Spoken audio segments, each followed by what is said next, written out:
Assalamualaikum warahmatullahi wabarakatuh. Bismillah walhamdulillah, assalatu wassalamu ala sayyidina rasulillah wa ala alihi wa sahbihi wa mawalah, la hawla wa la quwata illa billah. Subhanaka la ilma lana illa ma 'allamtana innaka antal alimul hakim. Allahumma 'allimna ma jahilna wa dhakkirna ma nasina wa fahimna ma la nafham wa zidna ilma wa alhiqna bis salihin. Bapak-bapak, ibu-ibu, jamaah salat maghrib yang dirahmati Allah Subhanahu wa taala. Alhamdulillah, kita bersyukur pada Allah Subhanahu wa taala. Allah kurniakan kesehatan kepada kita semua, sehat zahir dan batin, hingga kita dapat hadir kembali di rumah Allah melaksanakan ibadah salat fardu maghrib berjamaah. Salawat dan salam kita sampaikan pada Nabi besar Muhammad sallallahu alaihi wasallam. Allahumma salli ala Sayyidina Muhammad wa ala ali Sayyidina Muhammad. Bapak Ibu yang dirahmati Allah, kita lanjutkan mudzakarah kita setiap malam Kamis, ya, tafsir Jalalain yang masih surah Al-Baqarah dengan temanya adalah pokok-pokok kebajikan. Pada pertemuan yang lalu kita sudah masuk pada ayat, ya, laisal birra an tuwallu wujuhakum qibalal masyriqi wal maghrib.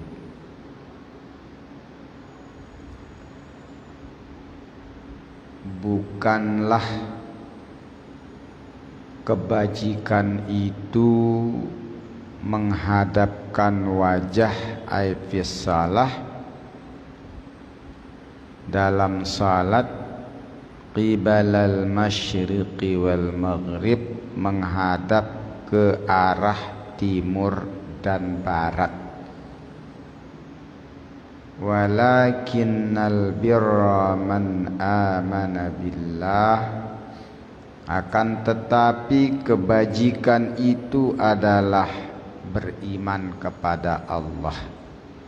Ini pembahasan kita yang lalu, bahwa standar kebaikan menurut agama kita adalah jika didasari oleh iman. Iman kepada siapa? Man amana billah, orang yang beriman kepada Allah, wal yaumil akhir, dan beriman pada hari akhir, wal malaikah, dan beriman kepada para malaikat, wal kitabi ay al kutubi, dan beriman kepada kitab-kitab, wan nabiyyin, dan beriman kepada para nabi. Artinya baru disebut kebajikan apabila dilandasi oleh iman. Iman kepada Allah dan kepada rukun iman yang lainnya. Itu yang pertama. Yang kedua, wa atal mala ala ay ma'a hubbihi lah,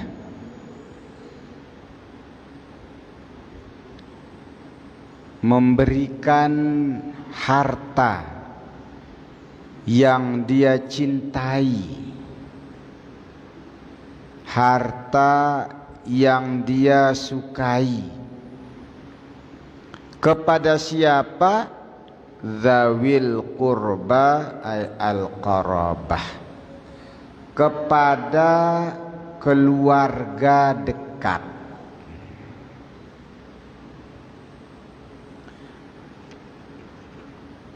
Jadi kebajikan itu setelah kita beriman kepada Allah dan rukun iman yang lain adalah suka memberi. Siapa yang diberi? Yang pertama adalah kerabat dekat.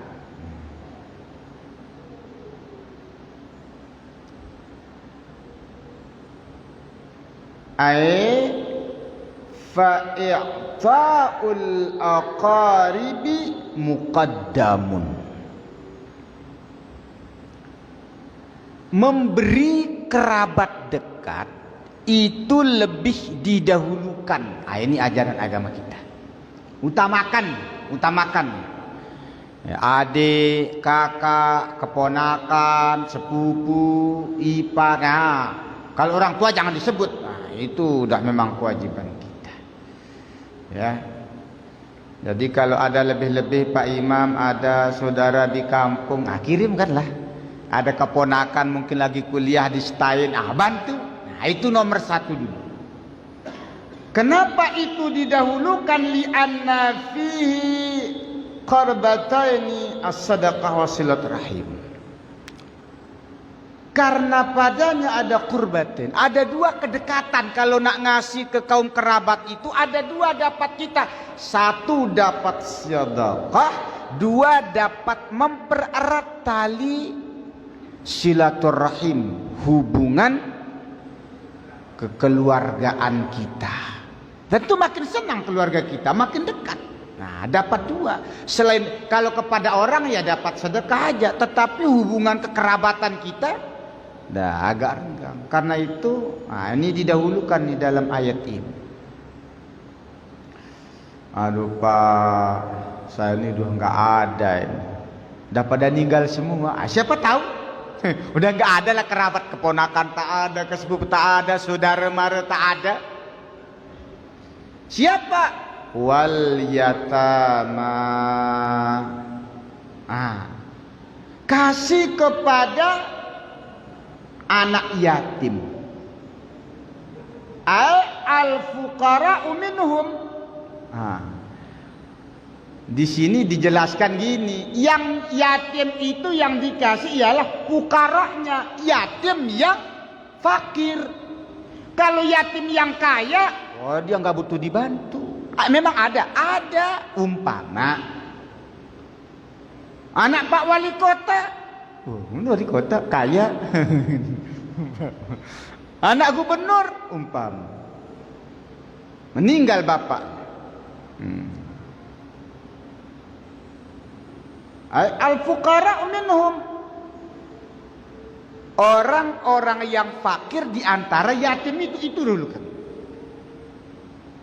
Siapa itu anak yatim? Ini kadang-kadang sering khilaf. Ya. Wahum yatim ialah mamata abuhum qabla bulughihim. Itu dia. Orang yang mati bapaknya sebelum dia balik. Belum balik, bantu, masih kecil. Balik itu kan umur 15 tahun. Di bawah 15 tahun itu yatim. Tapi kalau sudah punya anak satu ngaku anak yatim, itu anak yatim tuh. Jangan dirahmati Allah Subhanahu wa taala. Bersyukur kita hari ini kaum muslimin khususnya Tanjung Pinang memiliki perhatian yang besar terhadap anak yatim. Di Batam juga kuat sehingga panti asuhan itu berjamur. Saking pedulinya terhadap anak yatim. Insya Allah begitulah niatnya. Cuman sering kita mendengar dari beberapa panti asuhan, pengasuhnya di Batam, di Pinang, di Bintan, ada fenomena yang apa ya? Kita itu melihat kebutuhan anak yatim itu cuma bab makan doang. Sehingga setiap orang mau nyumbang ke panti asuhan yang dibawa beras sama Indomie. Jadi lauknya anak yatim cuma Indomie. Iya, kalau nggak Indomie telur. Kalau ayam ada nggak kita? Bawa 1 kilo daging ayam. Susah katanya itu pengasuh itu. Yang ada Indomie telur. Sementara kalau anak yatim ini mau lauk ayam, terpaksa berasnya dijual untuk beli daging ayam. Dan itu kena sanksi. Sanksi pemerintah, sanksi masyarakat. Alamak, pengurus pantai jual beras yang dikasih itu sama masyarakat. Dibilang memperkaya diri. Padahal itu tujuannya biar lauknya katanya biar lebih enak sedikit. Nah, ini mungkin perlu ini jadi perhatian kita. Sekali-kali ke panti asuhan itu, ada Pak. Kemarin kami bawa itu ayam. Ayam yang sudah jadi gulai, yang udah digoreng dalam satu nasi kotak, cuma dapat sekali. Setelah sekali setahun lagi. Pas baru lulus P3K, ada ke panti asuhan. Sekali aja itu. Nah, ini ada fenomena yang bagus tapi perlu kita lebih lebih seriuskan lah nampaknya. Itu satu. Yang kedua juga ini mengapa saya sampaikan, karena ini dilema. Kita memang belum punya panti asuhan, tapi udah diskusi dengan pengurus panti asuhan. Pernah sekali Ustaz kata dia, iya, boleh enggak anak kita masuk di pondoknya Ustaz? Rame ini yang kelas 6 sekarang. Berapa Ustaz bilang? 6 orang. Oh, bagus tuh. Tapi begini, gratis semua. Kalau gratis semua gimana gaji gurunya? Ya soalnya nggak ada kan uangnya kalau untuk sekolah itu. Yang bantu untuk makanannya aja. Ya Allah, kasihan juga saya bilang. Tapi kalau diserahkan ke kami semua, kami juga bukan panti asuhan. Carilah donaturnya gimana? Ini kan dilema mereka ini. Nah, ini mungkin perlu jadi perhatian kita. Dan tapi udah ada sekarang. Kemarin kami alhamdulillah dibantu dari Puskesmas Batu 10. Tiba-tiba nelpon, Ustaz, ada enggak santri kita yang yatim? Ada. Boleh kami bantu walaupun sebagian? Ya boleh. Ini nomor HP orang tuanya, nomor ibunya. Silakan dihubungi. Diskusikanlah dulu berapa mau dibantu. Udah ada alhamdulillah. Nah, itu anak yatim. Jadi maksud kita, kebutuhan anak itu bukan setakat makan, apalagi dikasih makan beras sama Indomie sama telur. Tapi juga kebutuhan pendidikan mereka untuk masa depan. Itu juga perlu dipikirkan. Nah, makanya penting nampaknya. Ya, tapi butuh manajemen yang bagus juga dari panti asuhan, keterbukaannya seperti apa. Sehingga masyarakat itu juga ya tidak ragu kalau ngasih bantuan yang lebih itu. Nah, ini menjadi perhatian kita. Jadi kalau kita ngasih, udah kerabat ada, kasih anak yatim. Ya. Pak, ada ini anak yatim katanya, tapi udah SMA, udah kuliah. Gimana tuh? Nah, kalau dia tak mampu kan ada atas nama yang lain, miskin, fakir. Dia belum punya duit, belum punya apa, anak kerja masih kecil, tak bisa. Ya udah, atas nama yatim dia udah besar, tapi belum punya usaha, belum punya kerja. Dia masih butuh sekolah, masih aliyah, masih kuliah. Ya udah, atas nama miskin. Jadi kita itu jangan yang diundang cuma anak yatim. Begitu besar dicurigai, alamak anak yatim besar-besar ini anak siapa? Jangan-jangan anak pondok tadi bawa dipinjam anak pondok siapa? Kita terlalu begitu. Kebutuhan mereka, apalagi di Indonesia ini wajib belajar 12 tahun. Sampai tamat aliyah minimal, tamat SMA. Kalau nggak bisa atas nama yatim, wal yatama wal masakin. Nah, itu ayatnya. Pertama, kerabat dekat. Tak ada kerabat dekat, cari yatim. Yatim dah habis, Pak. Masakin, yang miskin. Nah, yang miskin. Alhamdulillah, macam kita kemarin itu, Jadi yang mau membantu jadi orang tua asuh itu pandai dia. Bagus caranya. Saya bilang, ada lagi tak? Ada, saya bilang, tapi dia ini tak mampu. Mana yang lebih diutamakan? Yang yatim ini apa yang tak mampu ini secara pembayaran dia di sana? Ya Allah, ini ada ini katanya sih bukan yatim tapi kalah-kalah anak yatim. Dia juga jauh. Bukan dari sini. Dari Pak Imam. Dari sana. Iya. Udah bapaknya itu ya nggak mau dikasih tahu lah sama ibunya, pokoknya yang penting dia tahu ibunya aja lah gitu. Tapi katanya masih hidup, tapi kalah-kalah anak yatim. Saya sampaikan ke situ, ternyata yang menjadi orang tua asuh itu mendahulukan yang ini karena memang butuh sekali bantuan. Nah, ini zaman Allah Subhanahu wa taala, kalau standar dunia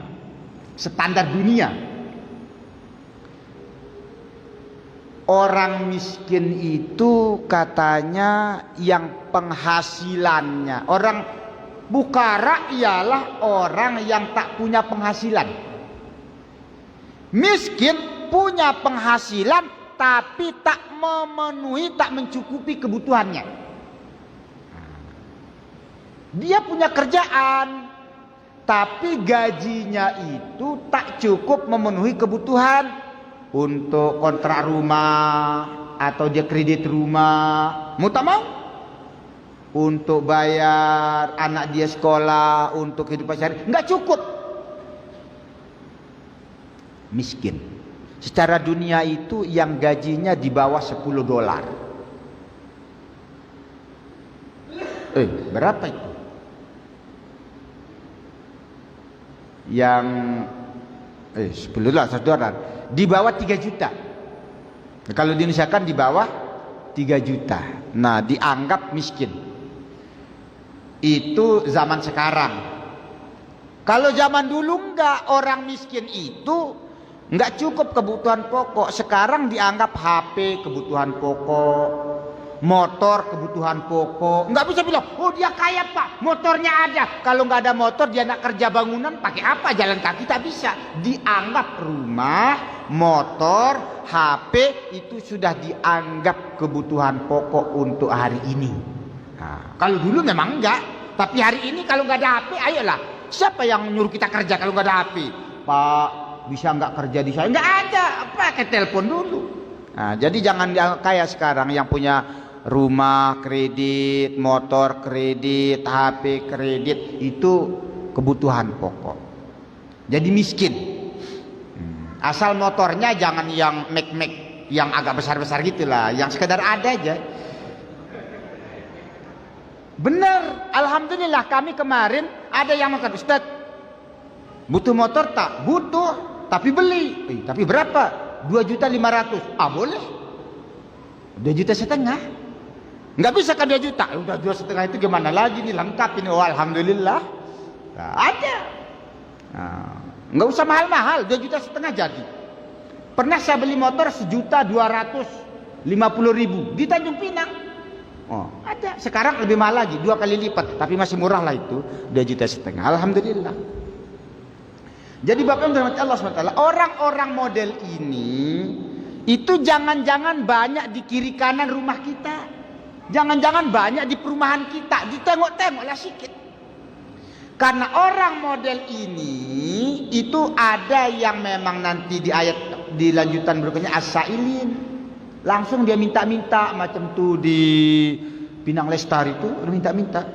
Ada yang tak mau minta-minta, dia enggak, walaupun dia susah tak mau minta-minta. Nah, kita tengok-tengoklah ini. Ya. Jadi yang pertama kerabat, ya. Yang kedua yatim, yang ketiga miskin. Masakin, jamak dari miskin. Artinya orang-orang miskin. Jadi yang dibantu jangan satu aja. Tapi insya Allah saya yakin kalau tahun ini dan tahun depan banyak orang yang membantu orang miskin. Datang ke rumah orang miskin banyak. Kenapa? Karena 2024. Ya. Penguatan. Insya Allah niatnya lillahi ta'ala. Jadi tak jadi urusan belakang. Yang penting bantu dulu. Iya.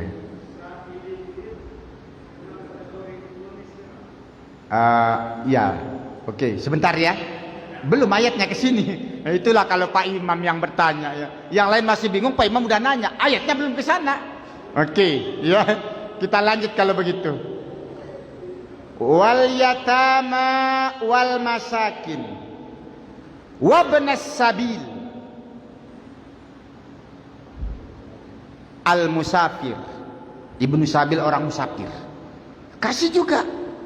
Di Tanjung Pinang ini banyak orang musafir dan susah musafirnya. Saya tahu persis. Ada dibuang dari Malaysia. Dibuang, pemutihan. Di apa namanya?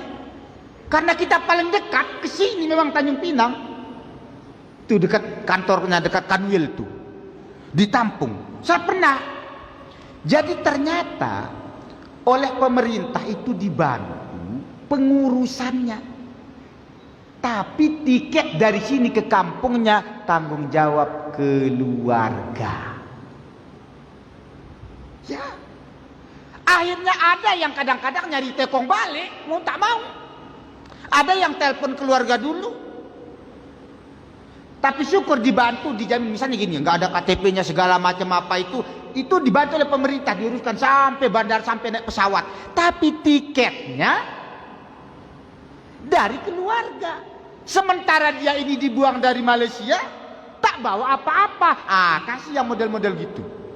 Nah, kebetulan kita yang kaya boleh datang ke sana. Itu sekali datang ratusan tuh. Kadang per minggu tuh ratusan. Jadi kalau mau berumpak sama orang-orang ini belikan tiket, itu banyak itu.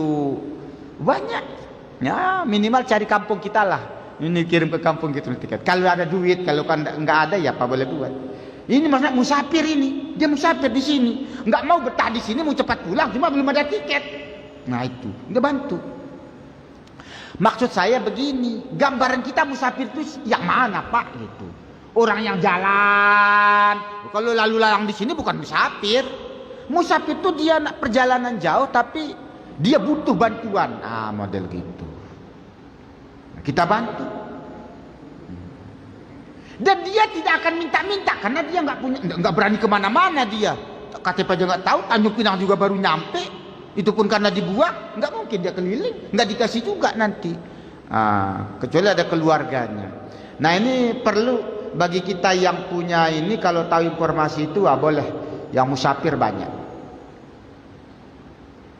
Boleh nggak kalau dikasih kawan kita yang tabligh itu, dia juga sering musafir, khurut 40 hari. Bagus juga. Tapi dia kaya. Biar dia kaya tapi kan dia musafir. Musafir yang baik, tapi musafir yang baik. Kalau musafir yang tak baik, ada segerombolan perampok. Jangan dikasih, kan ada itu. Walau alam, bahkan katanya di daerah lain selain Tanjung Pinang lah, pokoknya daerah jauh sana lah, kita nggak perlu sebut. Bahkan ada katanya tradisi mau pergi ngerampok bank itu doa dulu, itu undang tetangga. Ya, yang tahu, yang tidak nggak usah nanya lah. Saya pernah dengar sendiri daripada yang bercerita itu, bukan pelakunya tetapi di daerahnya begitu. Ya Allah, saya bilang sampai segitunya caranya berdoa untuk ngerampok gimana? Itu kan yang kita rampoknya bukan orang kita kata dia, tapi tetap aja ngerampok dosa kan. Kalau musafir model gitu jangan dibantu, ikut kita, ya. Ikut kita salah. Ta'awanu 'alal birri wat taqwa wa la ta'awanu 'alal itsmi wal udwan. Wasailin. Ini yang ditanya sama Pak Imam. At-talibin, yang meminta. Minta dengan mengemis beda. Mengemis itu cara kasar. Emang ada cara halus? Ada, pakai proposal. Kan minta juga itu. Kan minta, proposal itu kan minta namanya itu. Bahkan yang diminta gede lagi. Minta apa? Oh, minta jalan Pak. Berapa ini? 1 kilo. Oh, berapa M itu? Minta juga. Jadi boleh dikasih. Kasih. Dia minta kasih kalau ada. Jadi kalau ada yang ajukan proposal tapi yang jelas, boleh dikasih. Yang mengemis ini bagaimana? Ini dia yang masalahnya ini. Kalau yang ini kita agak pelan-pelan nih Pak Imam. Karena saya tahu maksud pertanyaan beliau itu sebetulnya entah itu kayak yang beliau maksud. Cuma memang ada, ya. Di sini disebutkan at-talibin ay mutlaqan. Mutlak, yang penting dia minta kasih. Kenapa? Ada hadis. Ya. Tasail walau jaa ala faras. Kasih orang yang minta walaupun dia datang itu pakai kendaraan, pakai kuda. Dulu nggak ada hadis. Mencari mana ada pakai motor? Hadisnya mana ada motor? Zaman Nabi nggak ada motor. Datang dia ini minta bawa proposal atau minta. Yang minta itu bawa motor. Kuda itu kendaraan yang wah saat itu, saat di zaman Nabi itu. Dia itu datang mintanya pakai R3 kendaraannya, tapi dia minta kasih aja. Ini ada cuman. Dilihat kalau betul media itu juga butuh, artinya mintanya sesekali. Tapi kalau mintanya hari-hari, bukan hari-hari Pak, tiap waktu. Saya datang pagi ada dia di situ, saya datang sore ada dia di situ, tiap hari. Itu namanya profesi sudah, bukan nggak ada duit, dah profesinya itu. Kalau itu ada cara pemerintah kita, dinas sosial, karena Islam juga tidak mengajarkan malas itu, walaupun halal karena orang ngasih. Tetapi ada katanya juga mafia-mafia yang sengaja menaruh, itu sudah sindikat, maka itu perlu dicegah kalau begitu, karena sudah terorganisir. Kan ada juga yang mohon maaf lah, ada yang juga diusut oleh pemerintah, itu kan minta juga, yang mengumpulkan dana-dana sosial, ya, yang ke luar negeri apa segala macam, itu katanya itu ada yang sampai berapa puluh juta gaji pengurusnya itu. Jadi mohon maaf begini, ada satu lembaga sosial kerjanya itu minta bantuan untuk disalurkan ke yang membutuhkan. Tapi mereka punya rumus. Rumusnya apa? Sekian persennya untuk yang ngelola. Nah, bab persen inilah jadi masalah. Sempat 30% untuk pengelola, lalu sumbangannya itu dapatnya 30 miliar. Berarti untuk pengelolanya berapa? Pengelola cuma 6 orang. Yuk, 30% kali 10 miliar berapa? Banyak. Maka ada regulasi dari pemerintah sekarang itu supaya tidak dijadikan bisnis usaha-usaha meminta bantuan itu. Sekarang kan ramai itu.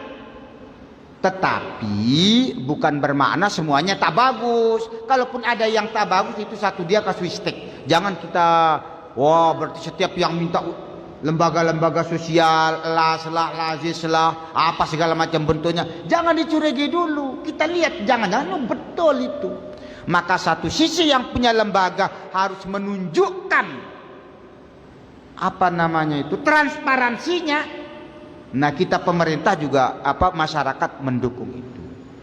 Jadi ini mohon maaf Pak Imam, yang dimaksud pertanyaan tadi itu yang mana? As-sa'ilin ini bisa maknanya pengemis, bisa maknanya meminta secara formal. Dan dua-duanya itu bisa jadi penyakit. Kalau yang mengemis itu penyakit mental dirinya, yang pakai proposal juga bisa mental kena. Nah, tapi sekali lagi, kalaupun itu dia kena mental, bagi yang membantu silakan kena bantu, walaupun dia pakai kendaraan minta tuh kasih aja lah. Nah, kalau mau, kalau enggak, artinya begini. Ini bukan sudut pandang kita yang mengelola duitnya, bukan kita minta, kita memberi. Begini maksudnya, kalau memberi itu jangan terlalu banyak pertanyaannya, jangan terlalu banyak intervensinya.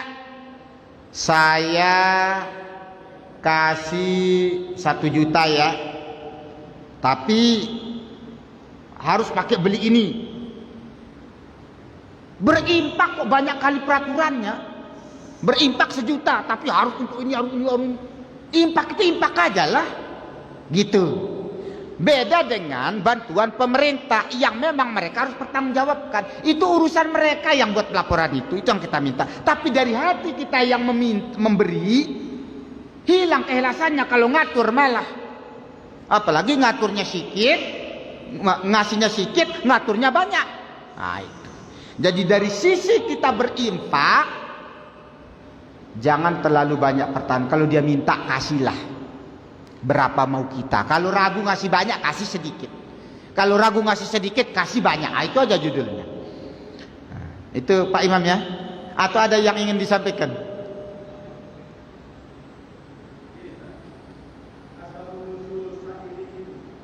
Nah. Oh iya. Iya. Iya. Iya. Jadi dalam konteks ini dulu di zaman Nabi itu ya tidak disebut asailin kalau itu terstruktur. Contoh perang. Nabi butuh banyak bahan makanan, persenjataan, banyak. Kan suruh berimpak itu. Terstruktur, Nabi yang minta. Berimpak di jalan Allah. Enggak disebut asailin. Asailin yang dimaksud itu lebih kepada individu. Nah, kalau macam kata Imam tadi itu ya pengemis lah. Pengemis. Minta-minta untuk pribadi dan keluarganya. Itu. Cuma hari ini kan enggak sebatas itu orang minta, itu yang saya maksud. Nah, artinya begini, kalau kita membaca ayat, hadis, yang terpakai itu yang dipakai adalah bi'umumul lafzi la bi khususis sabab. Lihat keumuman lapas ayatnya, bukan lihat kekhususan sebab turunnya. Itu. Karena kalau begitu, ya yang lain nggak bisa masuk nanti. Karena begitulah kondisi di zaman itu, nggak macam sekarang. Tetapi makanya ada istilah kalau di kita itu Ahlussunnah wal Jamaah ada qiyas. Sama minta juga namanya itu, tapi ada yang terstruktur, terlembaga, termanage. Ya, itu kan yang sekarang. Nah, zaman dirahmati Allah Subhanahu wa taala. Jadi kita kembali ke sini lebih kepada kita bahwa kebajikan itu adalah memberikan harta yang kita punya sebagiannya untuk kerabat, untuk anak yatim, untuk orang miskin, untuk orang musafir, dan untuk orang yang minta-minta. Bagaimana yang tak minta, kasih juga. Kalau kita tahu dia butuh. Bahkan Allah Subhanahu wa taala, kalau kita bicara adab, ya, Allah itu mengatakan, barang siapa yang sibuk mengingatku sampai dia nggak sempat minta, sibuknya zikir. Kita zikirnya sedikit, doanya yang panjang. Kalau ulama dulu zikirnya yang panjang, mintanya sedikit. Sibuk baca Quran, sibuk zikir, dia tak minta, saya akan kasih lebih banyak dari orang yang minta. Kenapa? Dia nggak sempat minta, saking sibuknya berkhidmat kepada Allah. Tengok aja orang itu, dia nggak minta memang, tapi saking sibuknya berkhidmat. Dan dia membutuhkan, tapi dia menjaga harga dirinya, tak mau merendahkan diri dengan minta-minta. Itu lebih utama, kita kasih lebih besar. Nah, tengoklah orangnya siapa dia itu. Nah, ini mungkin perlu kejelian kita, terutama bagi pengurus masjid. Iya, kalau nunggu Pak RT terlalu banyak. Pengurus masjid mungkin ada yang rajin, dia ibadah, anak dia banyak, kerja dia kadang pekerja lepas. Agak tengok-tengok lah. Nah, tengok-tengok. Mohon maaf, Ini belum bab zakat, ini zakat ini belakang. Ayatnya belum sampai ke zakat. Ini pemberian biasa, infak, sedekah. Wa fi fakir riqab, wa fir riqab ay wa fi fakir riqab. Kasih orang yang mau merdeka dari status hamba. Al Mukatab, orang yang dijanjikan merdeka. Kalau kamu bisa bayar 10 juta, kau merdeka. Dia pakai nebus dirinya. Kasih. Sekarang Pak nggak ada yang model begini. Oh, nggak ada. Ya nggak ada, sudah budak. Tapi ada nggak yang mirip-mirip? Bisa jadi. Siapa tahu ada kiai kita, ada ulama kita, entah faktor apa, tiba-tiba dia dipidanakan. Nah masuk penjara. Kecuali tebus. Udahlah kita gotong royong aja lah bantu. Nah, kecuali memang dia itu memang merusak diri, lain cerita. Orang sekarang kan di penjara bukan karena merusak dirinya, cuma entah karena khilaf apa-apa, karena nggak paham regulasi segala macam, kan bisa saja. Ini kita ini. Contoh juga kasus pondok pesantren. Entah khilaf ustadznya itu, terus dia lebih mungkin mukul, dilaporkan ke polisi, penjara. Kata Pak Kiainya, boleh damai tak? Boleh, tapi 15 juta. Ya kan bisa saja terjadi, umpama begitu. Nah jadi, tapi di sini sih ayatnya nggak gitu. Artinya bahwa berimpak itu kepada orang demi untuk tegaknya agama, dia kan demi Islam. Karena kalau dia merdeka, status dia kan lebih bebas. Namanya orang merdeka. Orang penjara kan nggak merdeka. Itu masalahnya. Nah, kalau merdeka secara perbudakan, nggak bisa sekarang. Wa aqamas shalah. Nah, udah masuk yang ketiga. Yang pertama, kebajikan itu beriman kepada Allah dan rukun iman yang lain. Yang kedua, berinfak, sedekah kepada yang disebutkan tadi. Ya, kerabat, yatim, miskin, musafir yang minta, ya, untuk mereka nambah. Lalu yang ketiga, wa aqamas shalah. Kebajikan itu adalah menegakkan sholat, bukan mengerjakan sholat, tapi menegakkan sholat. Apa itu menegakkan sholat? Melaksanakan sholat dengan menghadirkan seluruh hak-hak sholat. Syarat sahnya, rukunnya, kesunahannya, ruhnya, khusyuk-khusyuknya. Hak-hak sholat ditunaikan. Jadi itu. Jadi kebajikan itu adalah senantiasa mendirikan sholat. Ketiga. Wa ataz zakah, menunaikan zakat. Ini ayatnya ini kok yang sunnah dulu ya, baru yang wajib. Iya. Zakat wajib. Kok didahulukan yang sunnah berinfak ini? Masalahnya orang yang berzakat itu adalah orang yang mampu. Ada ketentuan, ada nisab, ada haul. Jadi tak banyak orang berzakat. Tapi kalau mau berinfak, punya duit 2.000 pun bisa berinfak. Berzakat tak bisa. Jadi lebih banyak orang nak mengamalkan yang di depan-depan ini dulu. Tak nunggu kaya. Nah kalau berzakat, nunggu kaya dulu kita. Nah ini. Jangan dirahmati Allah Subhanahu wa taala. Jadi termasuk kebajikan ialah senantiasa sholat, menunaikan zakat wal mufuna bi'ahdihim idza ahadu.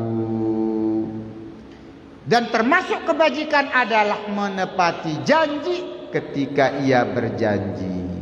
Pada siapa? Allah awin nas. Janji dia kepada Allah, janji dia kepada manusia. Apa janji kita kepada Allah? Apa bentuknya? Bentuk konkret dalam fikih adalah nazar. Dia bernazar, kalau saya lulus P3K. Ini kenapa sebut P3K? Karena musimnya. Kalau saya lulus P3K, atau kalau anak saya lulus, kadang-kadang yang bernazar bapaknya, kalau anak saya lulus P3K, saya puasa 3 bulan berturut-turut. Wajib ditunaikan itu. Jangan 3 bulan lepas. Ya siapa suruh nazarnya 3 bulan? Bilang aja 3 hari. Nazarnya puasa 3 hari. Nazarnya, kalau saya lulus PNS, saya akan memberi makan 60 orang miskin atau nyumbang 60 nasi kotak. Apalah nazar. Hak Allah. Hak Allah, tunaikan. Kalau kepada manusia, ya janji-janji itu. Ya. Jadi Bapak Ibu, kalau kebetulan janji, terutama ini yang jadi calon-calon caleg nih, kan paling banyak janji itu. Ya. Soalnya ada ungkapan, apa bedanya caleg dengan pilkab? Ada. Kalau pilkab, kalau lupa jadi. Kalau caleg, kalau jadi lupa. Itu katanya bedanya. Kalau pilkab itu, kalau lupa diminum, anaknya jadi. Kalau caleg, kalau dia jadi baru lupa. Walau alam lah. Itu kata. Jadi ini kita mengingatkan diri kita. Siapa tahu kita ini suka janji-janji. Tepati janji. Itu namanya kebajikan. Tepati janji. Kalau nggak mampu tepati, janjinya jangan muluk-muluk. Kadang-kadang janjinya muluk-muluk. Demi ditunjuk, semua dijanji. Wah. Semua dijanji. Perumahan sana janji, perumahan sini janji, semua perumahan dijanji. Begitu jadi ganti nomor HP. Kenapa? Semua pada nagih. Anggaran sedikit. Terpaksa ganti nomor HP. Wallahu alam. Itu cuma cerita. Yang benar mungkin tidak. Entah tidak beda atau tidak sama, tak tahulah. Artinya Bapak Ibu, dalam ajaran agama kita, prinsip sholat, zakat, nepati janji, itu kan prinsip-prinsip. Ya, ini mudah-mudahan ya dapat kita tunaikan janji-janji kita. Karena itu, untuk penutup, Nabi pernah ditegur oleh Allah saat berjanji. La taqulanna li syai'in inni fa'ilun dzalika ghadan illa ayyasha Allah. Jangan kamu bilang ya besok saya lakukan. Kalau kamu jangan bilang insya Allah. Insya Allah itu artinya iya. Jangan pula dibalik. Kenapa tak jadi datang? Saya kan sudah bilang insya Allah. Salah. Insya Allah itu pasti akan datang, kecuali ada qadarullah, takdir Allah membuat kita tak bisa datang. Itu makna insya Allah. Jangan pula dijadikan alasan. Jadi mudah-mudahan kita termasuk orang-orang yang bisa mengamalkan ayat ini, sehingga dalam hidup kita tergolong sebagai amal kebajikan untuk kehidupan kita di akhirat kelak. Amin ya rabbal alamin. Jemaah dari Allah Subhanahu wa taala, inilah yang dapat kami sampaikan dalam kesempatan ini. Mudah-mudahan ada arti dan manfaatnya bagi kita semua. Terima kasih atas segala perhatian. Mohon maaf atas segala kekurangan.